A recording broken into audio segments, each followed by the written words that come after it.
The rise and fall of Palestine under Hamas, the sacred mask of resistance.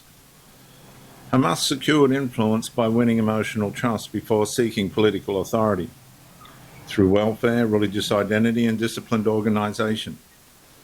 Loyalty gradually became stronger than independent judgment. The most powerful weapon is not always a missile. Sometimes it's an idea that convinces people sacrifice is always holy. Hamas transformed political conflict into sacred obligation, making criticism appear as betrayal and compromise appear as weakness. Every movement needs a story, and Hamas chose one that reached beyond politics. It presented itself not merely as a resistance organisation, but as the faithful guardian of Islam, portraying its struggle as carrying divine legitimacy. Political objectives became increasingly fused with religious identity.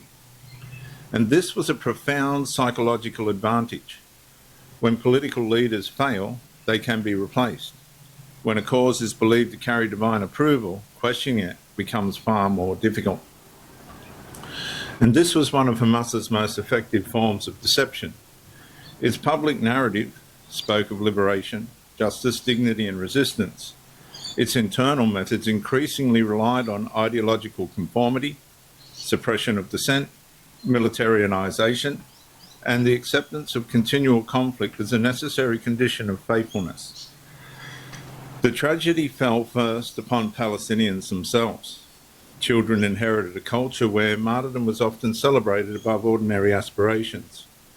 Young people who deserved careers, families, commerce, education, and peaceful prosperity increasingly found themselves living beneath a narrative that glorified perpetual struggle. Meanwhile, opportunities for economic growth, international cooperation, and long-term development repeatedly became subordinate to ideological priorities. Behaviorally, repeated exposure normalized sacrifice. Extraordinarily, slowly became the ordinary.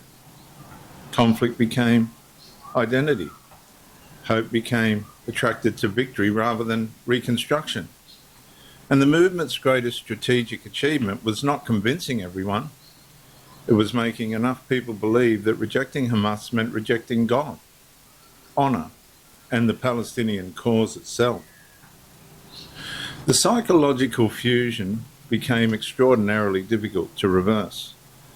Because when politics wears the clothing of absolute religion, disagreement's no longer treated as debate. It becomes treated as absolute disloyalty.